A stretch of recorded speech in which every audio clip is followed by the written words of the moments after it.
Okay, so I'm just gonna record a quick little addendum here because a little while after I had recorded my review over True Detective season 4, it popped off on Twitter that Pizzolatto, the original creator and showrunner for the series, was sharing some not super friendly reviews over the show. So I guess he doesn't have a whole lot of positive things to say about season 4 as well. A lot of other people have been going off about it. It's been kind of a contentious argument online that, as it always does in these instances, in these kind of situations, it devolves down into like the most base form of caveman style culture war battles between basically, it all becomes a battle of the sexes. You know, it's like those old sitcoms from like the 80s and stuff where they would have that episode of men versus women. And I would always sit there wondering, like, why do we have to watch like the men of Family Matters going into like a cooking contest or whatever against the women of Family Matters? Why is this a thing? It feels forced and contrived, and it doesn't make any sense. That's kind of how I take a lot of these arguments about people who are discontent with, I guess, the presence of women on some of these shows and using that as a mechanism to kind of trash these vehicles, which is unfortunate because I think there's a lot of legitimate criticism about True Detective season 4 that's like legit, and it kind of gets swept up into all the nonsense. But it seems like what Nic Pizzolatto has been sharing has been legitimate criticism. I'll share some of that here, then I'll share my thoughts on that because like people have been handing it to him too. They've been handing him his ass too for not being a company man about his own property and not backing up, the cast and crew responsible for helming season 4 of his baby. But at the end of the day, ultimately it is his baby. So what did I say? I posted. I'll say it's okay that the creator of the franchise might feel the way about his magnum opus being co-opted in a way he disagrees with, even if he does so in a way that seems petty. But I have to add that no, season 2 is not forgiven for any of its is not forgiven, and for all my issues with Night Country, it's still better than season 2. I think I made that point very clear in my review as well.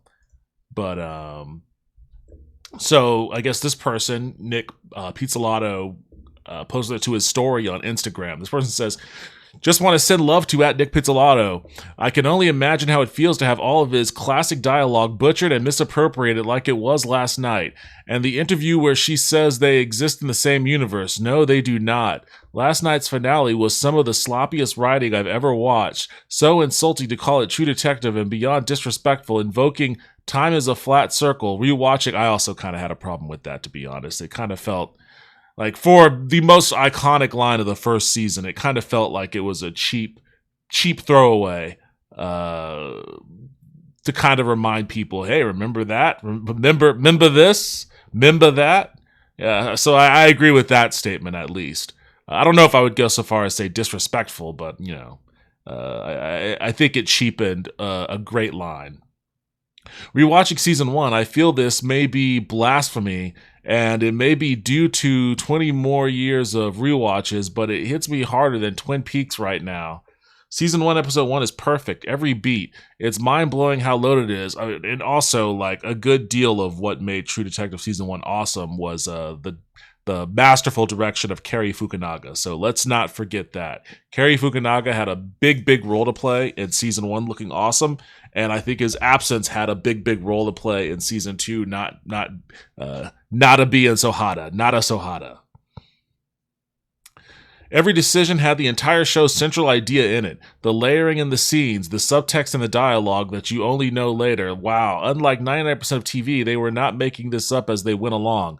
I don't know what that means. 99% of TV making it up as they went along. You know, all these other shows have writers and fucking writing rooms and everything like that too, right? Unless you're talking about whose line is it anyways, I'm not sure most of these shows are making it up as they go along. The entire idea was in every shot. I am so thankful. I bow, cleansing my palate with the full season 1 rewatch. So he retweeted that, which, this has some pretty spicy takes for the guy who ostensibly is the executive producer on season 4 to retweet. I know his involvement in season 4 probably was minimal, if anything at all, but even still, his name is on the property. This is his thing, so retweeting something like this is like really cutting off your nose to despite your face in a certain respects. But I guess if it serves the ego, it serves the ego. Again, I think that as the creator of this property, he's 1,000% more entitled to having these thoughts than, you know, any random person on the internet is. But it is interesting to see, because you really don't see showrunners or show creators going out of their way to retweet, you know, some of the spiciest takes against their own property. Here's another one he shared. HBO should have stuck with that Nic Pizzolatto. Oh boy, this guy went on a fucking... Some of these dudes are just yappers, man. This guy went on a yapping spree. True to yaptive. I guess that doesn't really work. Yap detective? Yeah, this guy is a yap detective for sure. You had Jodie Foster, a naturally threatening atmosphere, and access to Nick, McConaughey, and Harrelson. Well, I think those guys are also executive producers to the same extent at this point that Nic Pizzolatto is, which is it's there on the copy, but they probably didn't have much to do with it at all, if any. And still couldn't stick the landing or maintain suspense without cheap reliance on jump scares. Final opinion? Oof. Scathing YouTube reviews for True Detective Season 4 episodes were the best thing to come from this. YT Lueck reviews. I've not seen a single review on any of this, so I'm assuming that he's referencing the bad ones. I'm sure there are plenty of good ones too. I mean, the show is fairly acclaimed on you know, audience scores for Rotten Tomatoes, and you know, if you go for that sort of thing. Season 4 was a hot mess of four character arcs with contrived emotionally through exploitation of legitimate real-world issues that were wrapped in self-aggrandizing solutions and tactless handling. God damn, dude, work on that sentence. Do I agree with that statement? Contrived emotionally through... I don't know. I mean, self-aggrandizing solutions, and tactless handling. I don't know if I don't think I agree with this sentiment. I don't know if I don't think I've ever... The only thing that felt forced to me in all of this was the allusions to the supernatural. All of that felt forced to me. And it only really felt forced... Like, some of it felt forced in the moment. Others felt forced in retrospect once you actually get to, like, the episode 6 conclusion. Then a lot of the other stuff that didn't feel forced in the moment is like, oh, okay, I see. They were deliberately trying to mislead me. And now it feels like now that we know what actually happened, it seems like they went way out of their way to, like, mislead you. So I agree with it in that sentiment, but as far as, like, character motivations or you know, anything like that, I don't think I recall anything feeling forced. The moral stances felt unexplored, forced, and were told more than shown.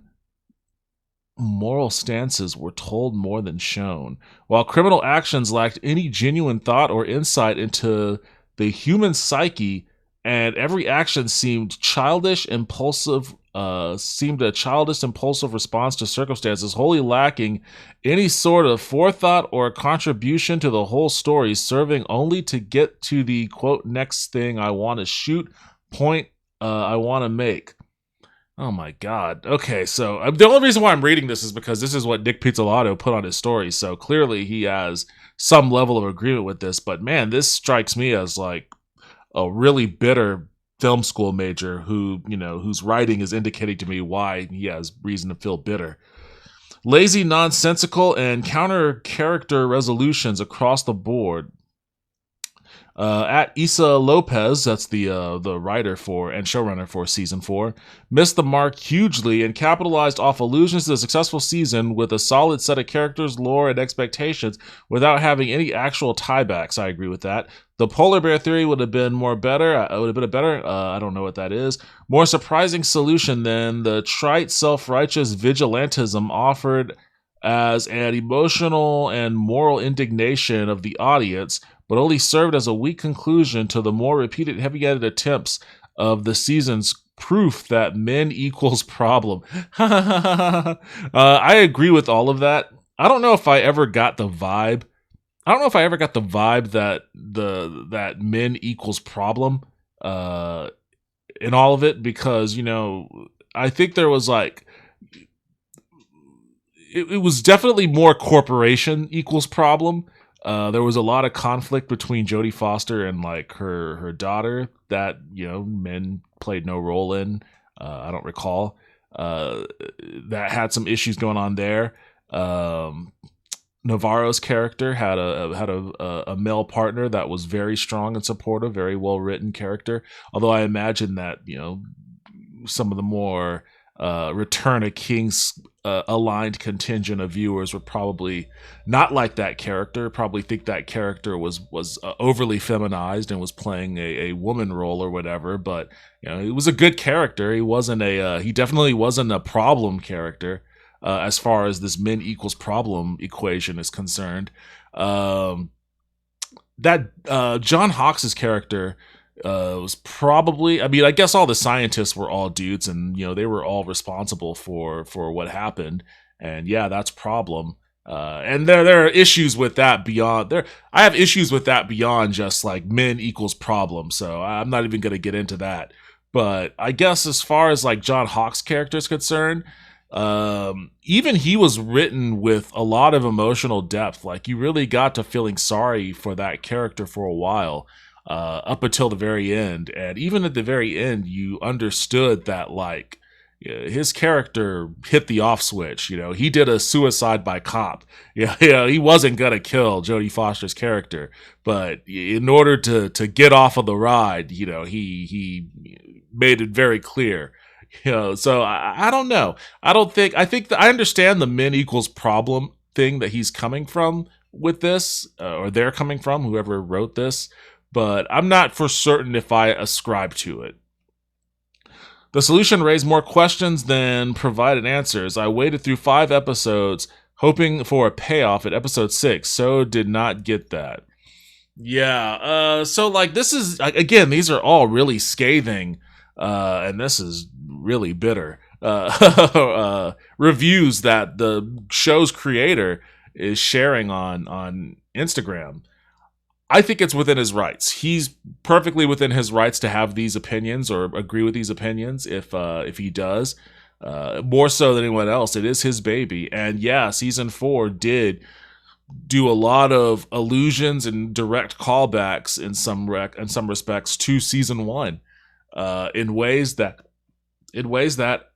I agree, or I think really did cheapen it. And it made people think, oh, this is like almost a sequel of sorts, like an indirect sequel. We're going to get more stuff involving the swirl and, you know, time is a flat circle and all that.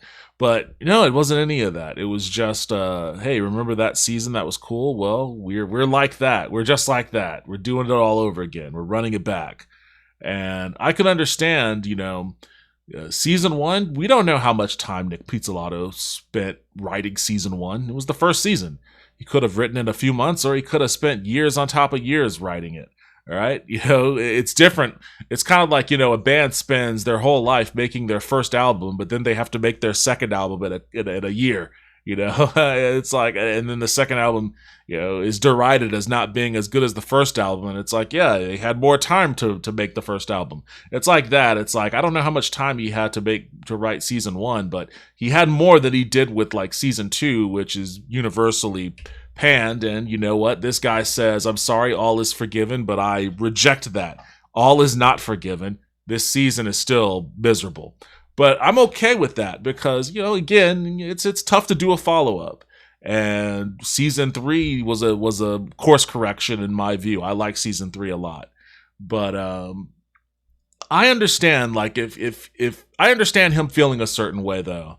And I think it is within his rights. I do think this is petty though. I think that sharing these, like, it's one thing to like agree with these posts. It even, like, if he liked it and you just saw, you know, the little red heart or whatever, or you see his name in a list of people who like this post, that's one thing, right? But then, like, directly putting it on your story for other people to see in association, that's petty. Like, that's a whole other type of petty. And True Detective star Kali Rice says it's a damn shame after franchise creator Nic Pizzolatto reposted fans hating on the finale. So yeah, she had some thoughts.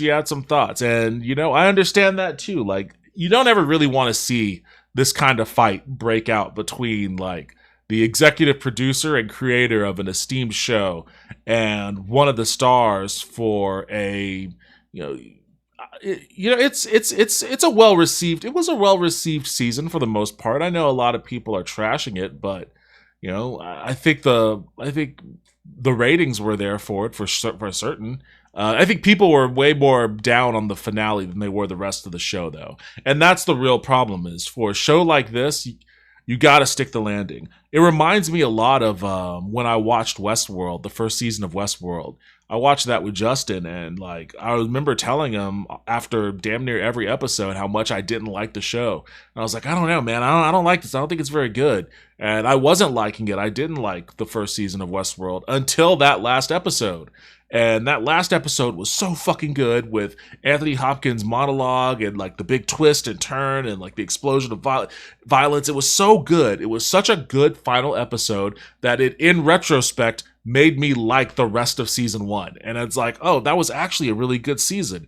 Like, everything that I thought back on in earlier episodes that led up to that moment, like, they stuck the landing so well in that last episode that I retroactively liked season 1 after disliking it the entire ride. And season 4 of True Detective is the opposite. It's like, okay, I'm on board, but like, they fumbled the landing so hard that it's like, okay, this is actually not that good. So I think that's what happened there. Let's see, what did she say? Backlash against Pizzolatto caught the eye of Kali Rice, a wrestler turned actor who headlined Night Country alongside Jodie Foster. That's a damn shame, Rice wrote on X, formerly Twitter, about Pizzolatto's decision to amplify negative reactions to the finale. But hey, I guess if you don't have anything good to share, shit on others is the new wave, lol. So yeah, I think it is kind of petty. Pizzolatto originally dissed Night Country in since deleted Instagram comments in which he called season 4's ties to his first season so stupid. He also told one fan, quote, "I certainly did not have any input on this story or anything else. Can't blame me." All right, I didn't realize he had been directly vocal about it, but hey, you know what? Again, his prerogative, I suppose. He is executive producer, like, his name is on the fucking thing. Lopez was asked by Vulture about Pizzolatto's criticisms earlier into the run of Night Country, to which he answered, "I believe that every storyteller has a very specific, peculiar, and unique relation to the stories they create, and whatever his reactions are, he's entitled to them. That's his prerogative." Yeah, that's my general vibe, too.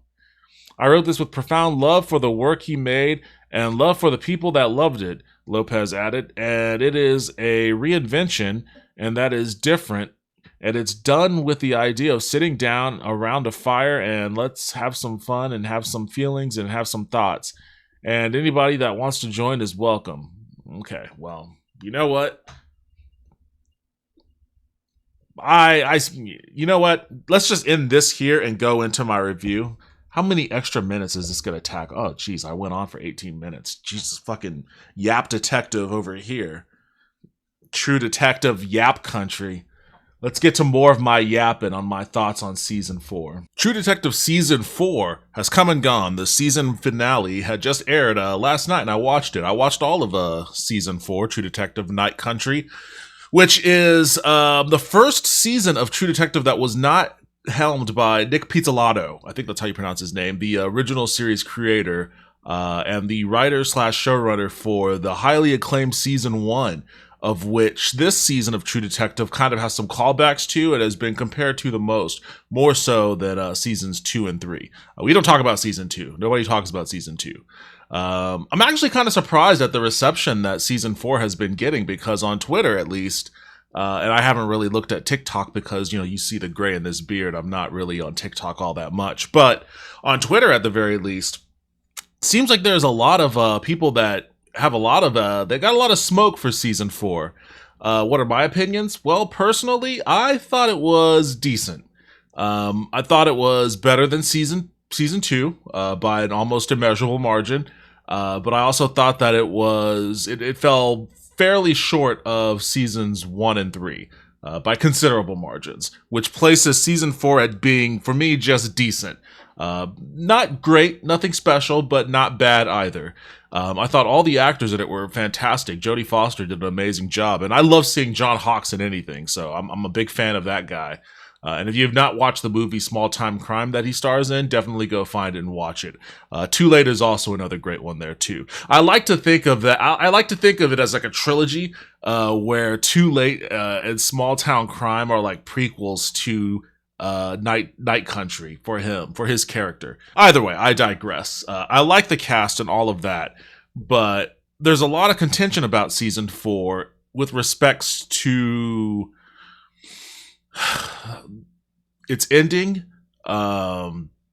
with respects to how it plays up the supernatural elements, and I have some issues with that as well. I never went into it trying to directly compare it to season 1, because I think that's super unfair for anything really. Like, True Detective season 1 is a legit masterpiece, and I know that it shares the series name, but being an anthology series that it is, each one kind of has to stand on its own merit, right? In my opinion, at least. I think what Night Detective has revealed to me is the reasonings behind why seasons 2 and 3 of True Detective went the direction that they did, in that both seasons 2 and seasons 3 were more grounded in, I guess, reality. It didn't try to play up the supernatural element as much as seasons 1 did. And season 1 honestly didn't play up the supernatural element all that much. It hinted at it a little bit, but it never played a huge role. And I guess maybe the ambiguity in that kind of works for the story of season 1, because ultimately at the end, and this, by the way, is spoiler alerts for all of this. Spoiler alerts for season 1, spoiler alerts for season 4.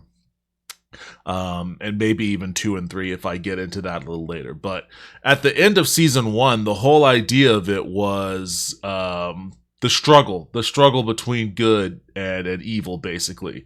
There is never a finite finish. There is never a true conclusion. It's always a struggle that you just do a little better in each time, to quote Cleveland from Family Guy. And I think that actually lends itself more to an ambiguous ending rather than something that has more of a buttoned up, wrapped up in a nice little bow kind of ending that also doesn't really tell you that much. And I think maybe that contributes to some of the frustration about True Detective Season 4's ambiguous ending, but also at the same time, make no mistake about it, Night Country, it doesn't hint at supernatural stuff. It fucking shows you a lot of crazy shit right off the top that is like, oh, this is way different than all the other seasons of True Detective. So maybe there actually will be a more supernatural element to it. The problem comes from how you actually resolve it in a compelling way that makes sense and doesn't, like, veer off into something a little too wacky or a little too CW or whatever it might be when you've got a TV series that's so rooted in realism, gritty realism, but then you start introducing wizards and shit into it seemingly out of nowhere, having to square those two things in a way that makes it compelling and not too off-putting. I think that's probably why seasons 2 and 3 went the opposite direction, because you got to do one or the other. You either ramp up or you go in the other direction. And ramping up as I've observed with Night Country, has its own pitfalls. So I don't want to go through the entire season. Honestly, because most of Night Country, most of that season was not a lot going on. I was seeing memes a couple weeks ago, like 2 episodes out from the finale, where people were posting about, oh, this is me watching Night Country, and it's like some clip from a movie or something of somebody going, I don't know what's going on, or what's happening, or what's going on. And I saw those right after watching the then latest episode with a friend of mine and saying, it feels like nothing's happening. Like I still don't really know what's happening. Like they're not really giving us anything about what could even possibly be going on here. And that, I guess, was a big shared kind of feeling amongst people watching the show. It moves pretty slowly. You get a lot of character moments with Jodie Foster's character. Jodie Foster plays Chief Liz Danvers, and she does a great job. Again, in all of these seasons, I have no problems with any of the people that were cast. Like, I think they all did phenomenal jobs in their respective roles. And I don't think that anybody in this season falters in that regard either. Jodie Foster does an amazing job. Kali Rice plays Navarro, or Trooper Navarro. She does a great job too. She is jacked as shit. I was actually very jealous of her physical stature. I was like, damn, I need to start working out with her, man. Make sure I get my shoulders looking stout. But no, she did a great job too. And obviously I mentioned John Hawkes. He plays Hank Pryor, the older detective, the father of the younger baby-faced detective there, and he did a great job too. Like, all of the characters were great in their respective roles. Actors were fantastic. Obviously, one of the big draws for True Detective is kind of the interplay between the two main leads. In season 1, it was Woody Harrelson and Matthew McConaughey as Rust Cole, and I can't even remember. Woody Harrelson's character's name. Which is a shame, because he's obviously McConaughey's Rust gets all of the spotlight and attention, but his character was allowed to flourish the way that he did because he played off an amazing straight man in Woody Harrelson's character, who did a phenomenal job in that role, and that character was just really, really well written and well developed. I wish I could remember. Let me actually see. Marty, yeah, his name was Marty. Yeah, Rust and Marty had great chemistry, and obviously that was the foundation for why that season popped off the way that it did. You got some great moments, acting moments from McConaughey. That was right at the peak of the McConaissance. It may have been the start, actually, of the McConaissance, but you get those great moments there, and they carried that over too with season 2, which we don't really talk much about, but. Colin Farrell did a great job in that. Colin Farrell and Vince Vaughn both did really fantastic jobs in their respective roles in that. I liked watching. Those two were the best parts of season 2. Watching, and they didn't really have a whole lot of interactions with one another, but whenever they were on the screen, regardless, they had, they were scene stealers. Rachel McAdams was also really good too. Taylor Kitsch, his character just felt too much like an afterthought. Like, they probably could have removed his character completely from the show, and it wouldn't have made much of a difference.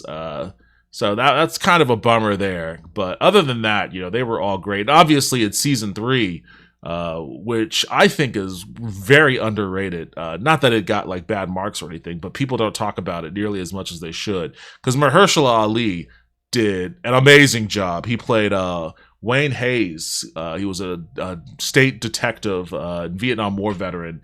I believe it was based in Mississippi or Arkansas or something like that. But he worked opposite of Stephen Dorff, making his. I don't want to say it was like a return. Is it a Dorfusons? Was he having a Dorfusons moment? I only know Stephen Dorff. I think he was in The Gate. I think it was in that old 80s movie, The Gate, which I love. The Gate is one of my favorite movies of all time. And I don't really know him from anything else. I know he's been in stuff. He's been in plenty of stuff. He's never stopped acting. But I just really only know him from The Gate. And he was great in this role, too. Ray Fisher, DC's one of DC's most infamous alum, Cyborg from the Zack Snyder Justice League era. He plays Mahershala Ali's son. He did a really great job at it too. Like, you get a lot of these things. I mean, this is what True Detective is all about. Like, the interplay between Mahershala Ali and Stephen Dorff was great. The interplay between Colin Farrell and Rachel McAdams and Vince Vaughn, that was all great. And obviously, Matthew McConaughey and Woody Harrelson, that was great. And True Detective season 4 keeps that up for the most part with Jodie Foster and Kaylee. I don't know how it's pronounced. I'm gonna say Kali Rias. Like, they did a great job too. Like, they had some really good moments, but it was kind of stilted due to the fact that the plot didn't progress that much. Again, like I mentioned earlier, that feeling of we're 5 episodes in and there's only or we're 4 episodes in and there's only 6 episodes, and it feels like not a lot is happening.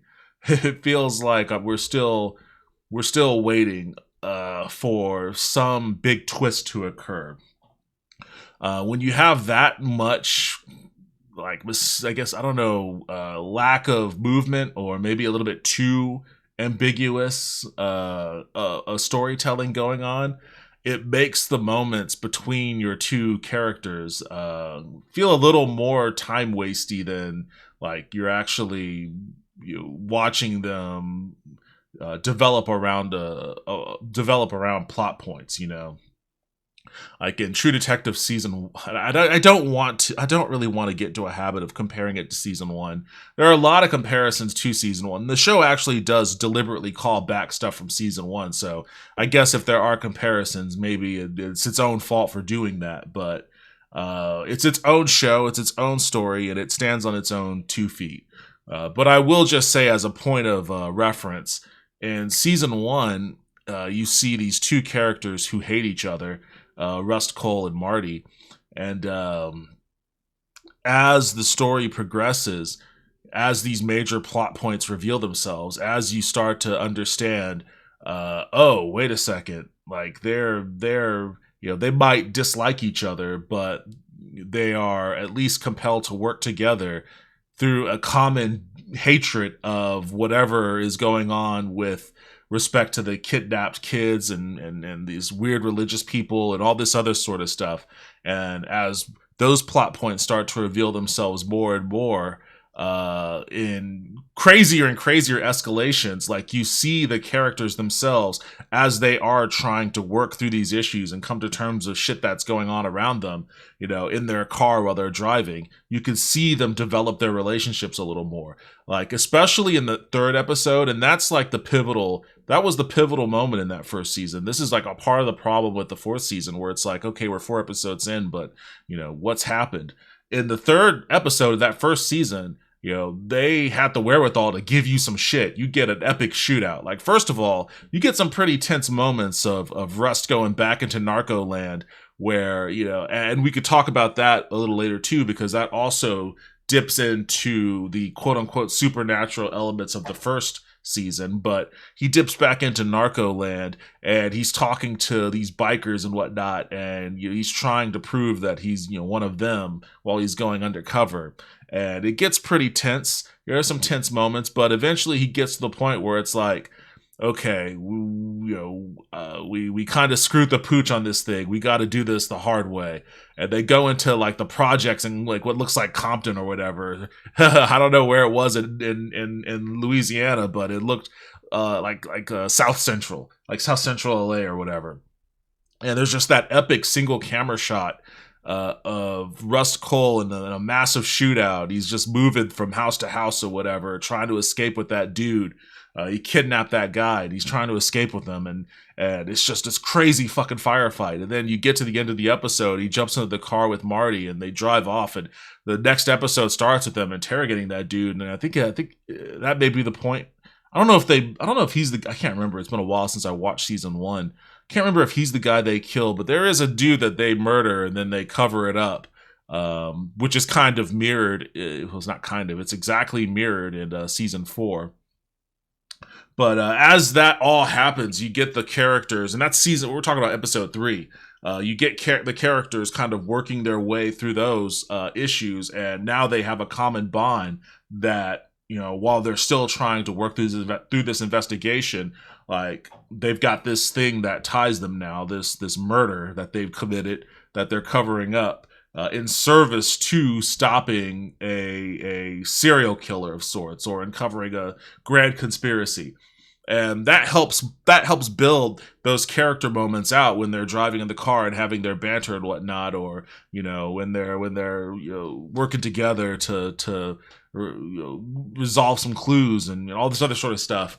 And it doesn't really come to that. It doesn't really ever feel that well developed in season 4 because there is so little that moves the plot forward in the first 4.5 episodes. You get there at episode 5, but by the time you get there at episode 5, you only have one episode left. It's a little too late. And then episode 6, it just kind of felt very rushed to me because it was like they were running out of time and they needed to resolve all of this. So it felt incredibly rushed.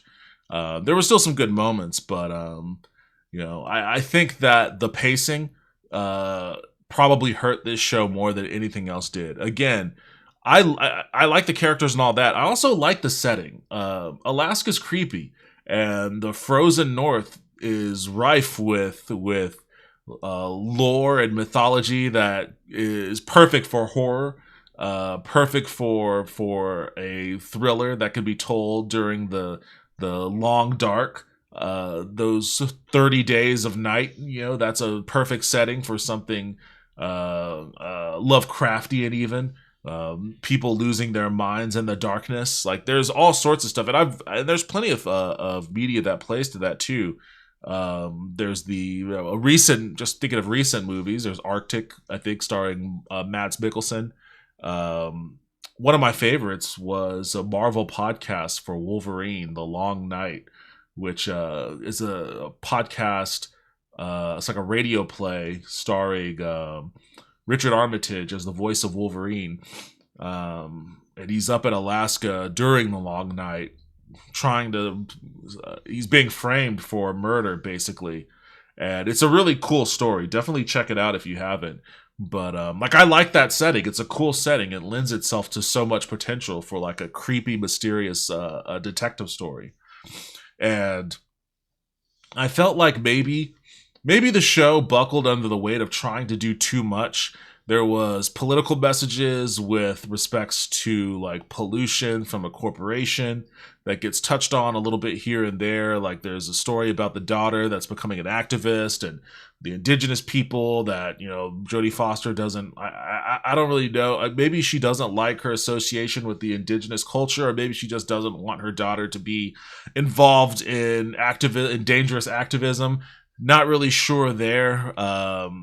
There was also stories about, the John Hawkes character, being sad, lonely, and, having a mail order bride that never showed up. And then, it turns out he was on the take and was involved with part of the cover up for an earlier murder that was part of an investigation that tied Jodie Foster's character and Kali Rice's character together. And it's like, okay, so, there's stuff going on here, but by the time we really start to make these connections, it's a little too late. Like you don't really start to get there until that 5th episode when you start to recognize what's going on.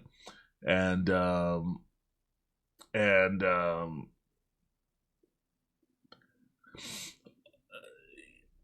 on its face, all of that stuff, once you do, and I'm just basically talking about pacing issues. The pacing was a problem, but the underlying story was fine. Like I didn't mind it.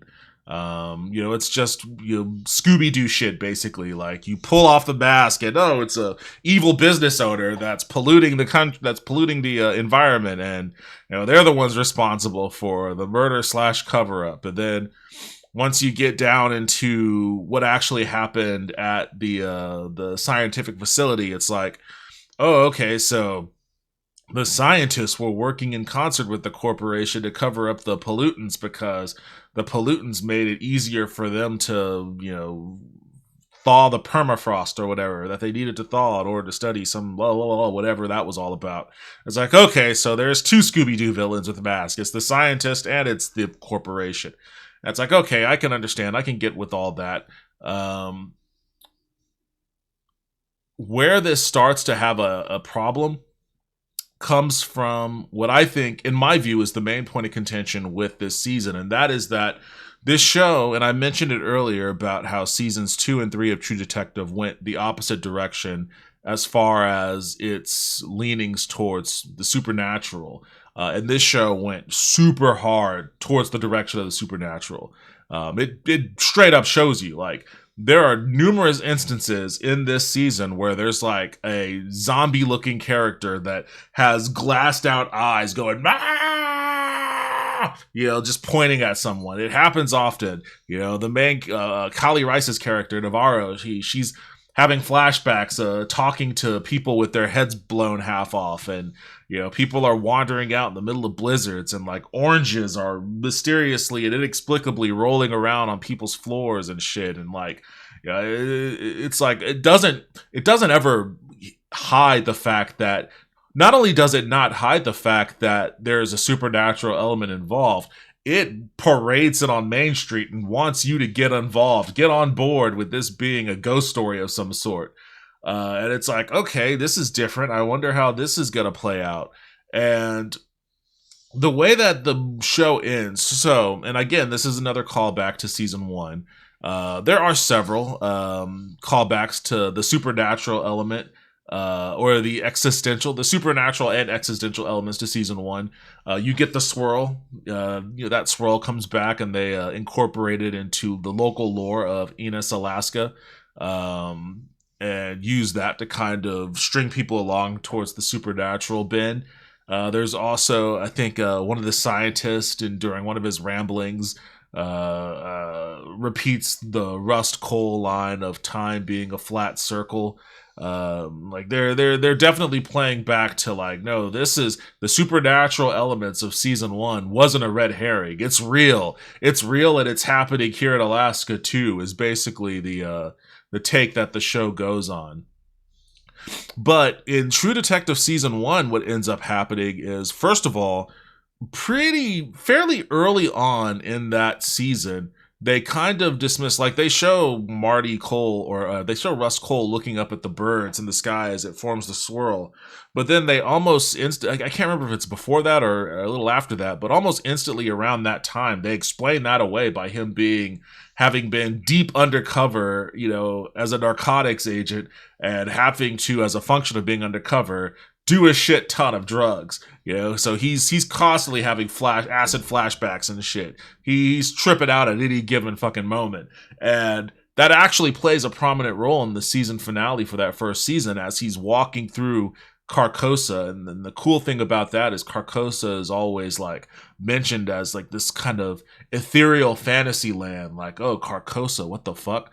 But then it turns out that it was basically just what they called an abandoned Civil War fort down in Louisiana. And they go to this Civil War fort, and it's like this big, brick fortress that's overgrown with vegetation and plant life and whatnot. And it's like, oh, okay, so, Carcosa isn't this mystical fantasy thing. It's just, what they call the Civil War fort. And he's roaming through this fort that, they were using as a base for doing, very seedy shit. And during this moment, that's when Rust has that really bad drug trip where all of a sudden the sky turns into stars and whatnot. He's just like, oh my God, what the fuck? And as he's lost in this acid flashback, he gets attacked by that big dude who fucks him up a little bit. But you always understand that, like, what we took as a supernatural bend, like a hints of supernaturalism in that first season, was always just kind of like, okay, this is just Russ, because it's always viewed through Russ's eyes, and it's like, oh, okay, so this is just, Rust dealing with, the narcotics thing. Maybe, it could be that there's some supernatural stuff going on, but it never hints beyond that point. So it always gives you, as a viewer, and more importantly, it gives the writer an out, right? So long as you don't fully super commit to there being something supernatural, so long as there isn't ever a second character that witnesses some shit, then then you're good. So long as there isn't a second character, then you could always paint it out from that kind of scenario. And that ending where they're talking about we never caught our guy though, and Marty is like, that's okay. The Yellow King's out there still, but we got our guy, and that's good enough for now, and blah blah blah blah blah. And I think the light's winning, and I love that ending. I don't care what anyone says. The ending for season 1 was as perfect as you can get for a story that is very self-contained and very nuanced, and hints at something bigger, hints at something larger, without ever committing in a way that makes it feel like the writer didn't know what to do. And I guess maybe that's kind of the vibe that people get with how season 4 ended. Season 4 ends in a way that it makes it feel like the writer wrote themselves into a corner and then just kind of said, you know what, it's a TV show, it doesn't matter, we'll just bulldoze our way out of this situation. All the supernatural elements, first of all, they're shown in a way more mystical way than they were ever shown in season 1. Again, like the corpses pointing and the oranges and whatnot. There's more than one person that experiences it. Some of it's kind of like a head fake. Some of it's kind of weird, like when in the first episode, Raymond Clark, I guess the guy's name is, he just randomly is like, she's awake, and you're thinking like, oh god, is he talking about like some malevolent spirit or creature or something? But why would he say it like that, like all hypnotized? But then at the end of the season, you realize that he's just talking about some random person, essentially.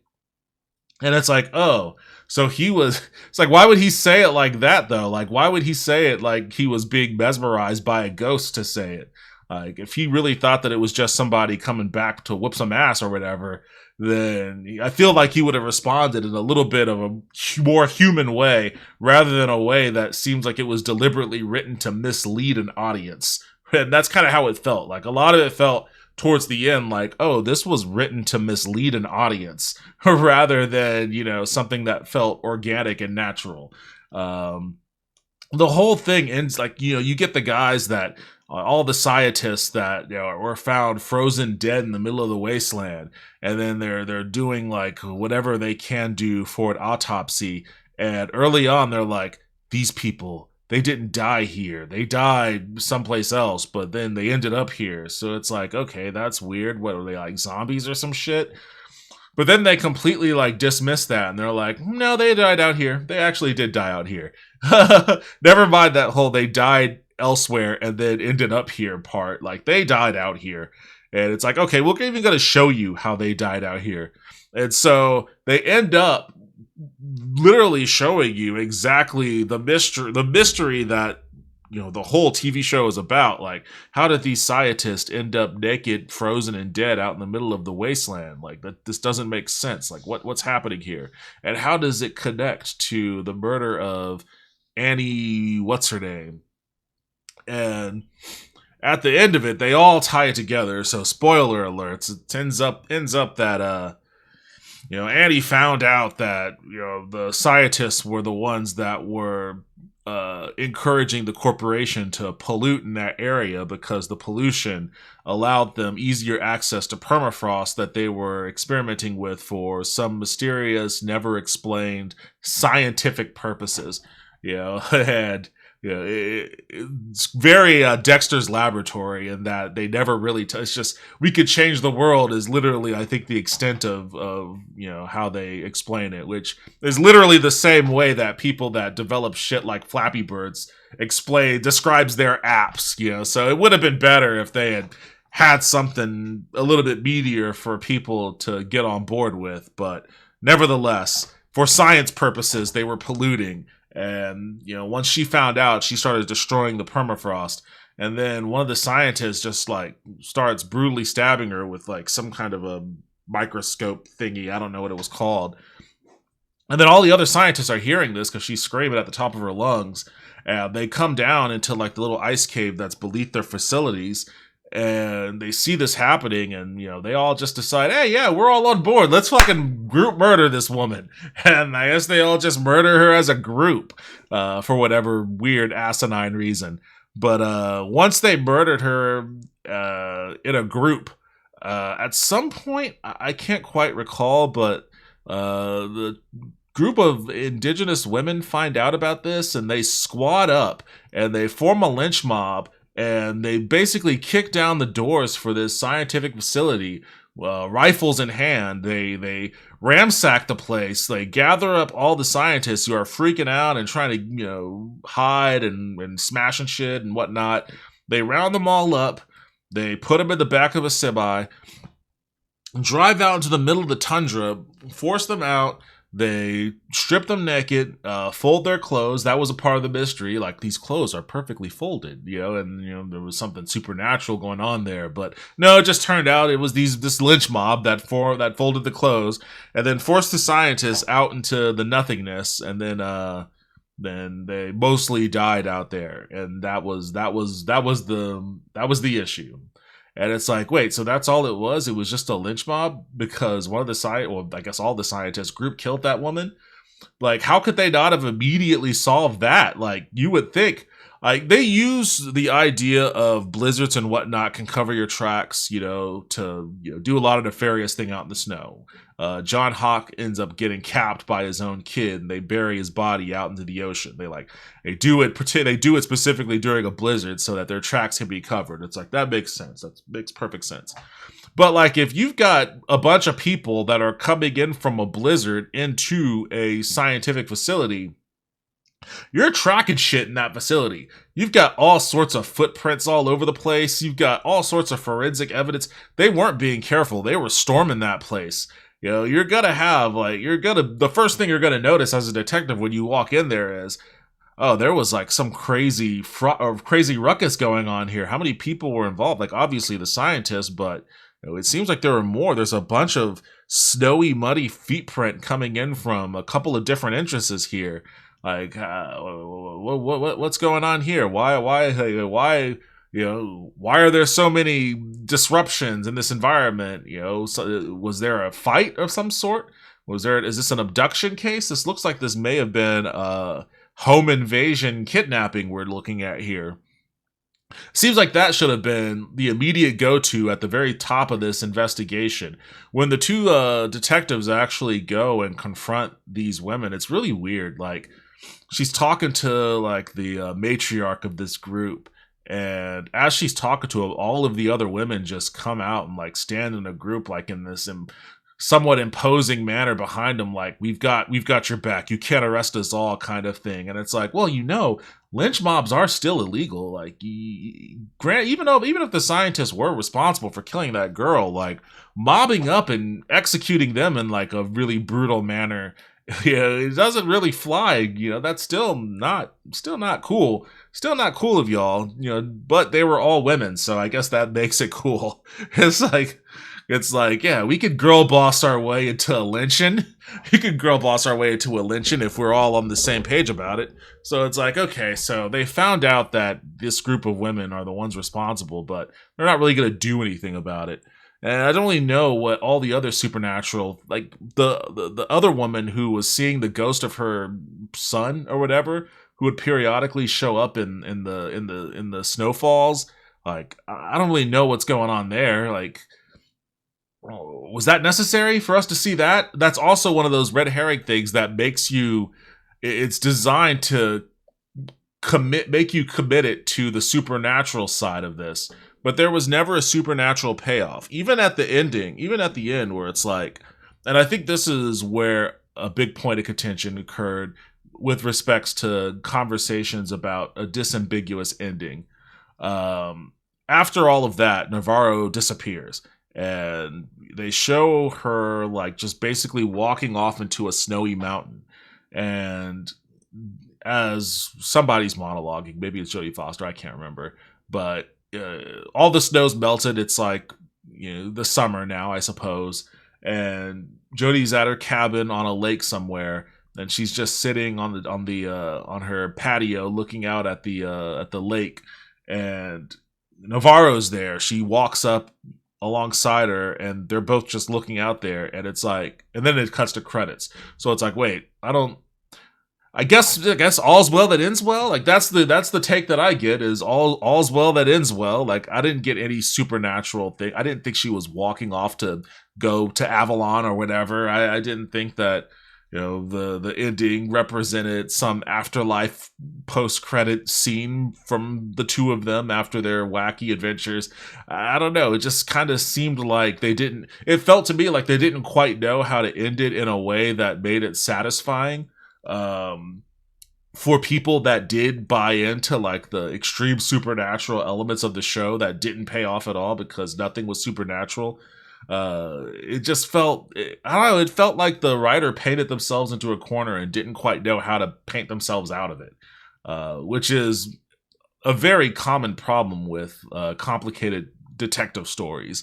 It's real easy to get overly complicated, especially when you're dealing with the supernatural. I think that's why 2 and 3 went the other way.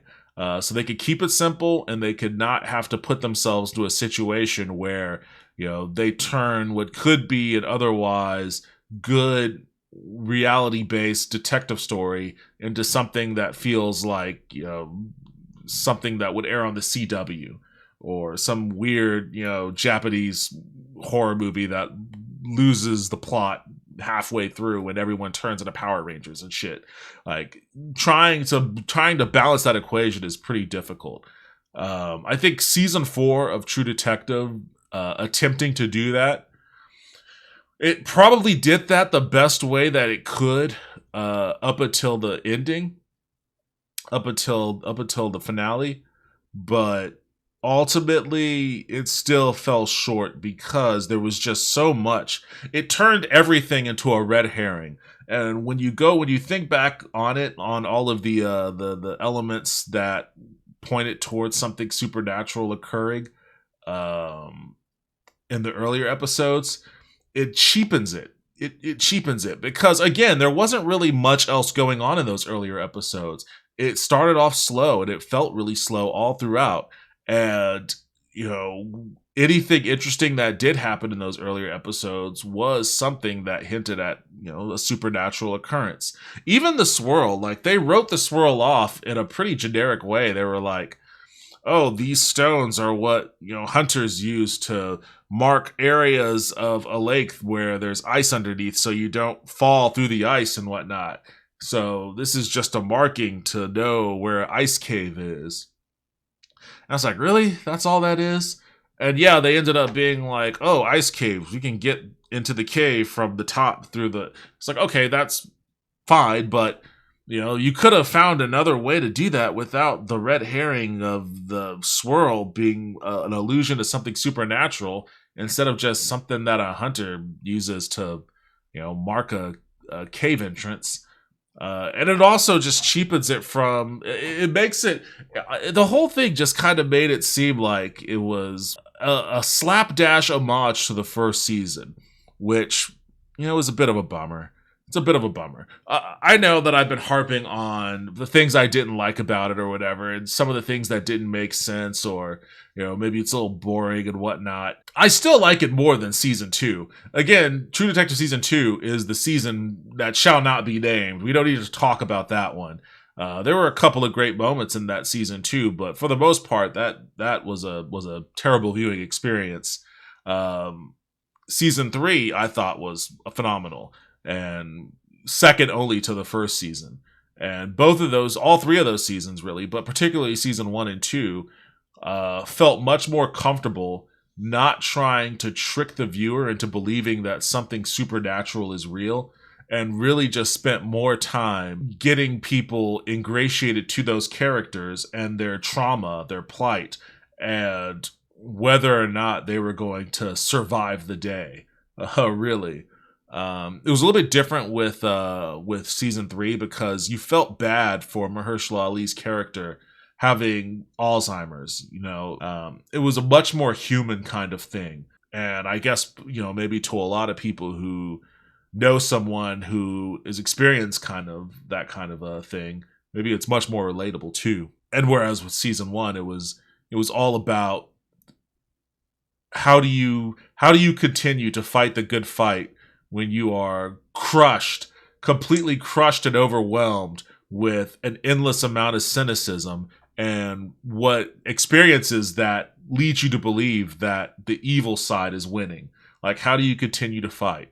How do you continue to season one was all about how do you continue to survive and fight in a world that is dominated by cynicism and the dark side seemingly prevailing, which I thought was a great message. I thought it was a great message and a great story. I don't know what the message of season four is. I don't know. There was a story about Jodie Foster and her kid. Maybe a lot. I don't know. Maybe this wasn't meant for me. This was very, very women-led, women-oriented show. And maybe I just don't have, maybe my dumb Neanderthal man brain just doesn't have the connectors needed to sympathize maybe, or even associate with some of the struggles that the characters were going through. I know that Jodie Foster had lost a kid and she was dealing with that in a pretty self-destructive manner. And, maybe she needed to learn how to let go or come to terms with that, in order to move past her self-destructive nature. I guess maybe somewhat similarly to Kali Rice's character. Maybe is that what that was? Maybe, but again, not a lot was really put towards, for a good long stretch of time. I forgot she even had a kid. She said something about Holden in the 5th episode, and I was like, what? Who is Holden? There were a number of times when I had to do that, though. I'm the worst person at remembering character names. Especially for characters that don't really have any screen time. So whatever the case may be there, ultimately at the end of the day, I would put season 4 of True Detective behind seasons 1 and 3, but far, far, far ahead of season 2. I don't think it's as bad as people on Twitter are saying that it is, and I know that I just spent a lot of time kind of ripping it apart. But I still had fun watching it. It was still enjoyable. It's really well shot. I like the creepy atmosphere. I like a lot of like the connective tissue between the detective moments where they're trying to piece together clues. They're going and interviewing people, and there is some good stuff there. There is some good stuff there. I think ultimately at the end of the day, if I was going to pinpoint where it falls short, I think that it committed too hard to trying to be supernatural without being willing to stick the landing.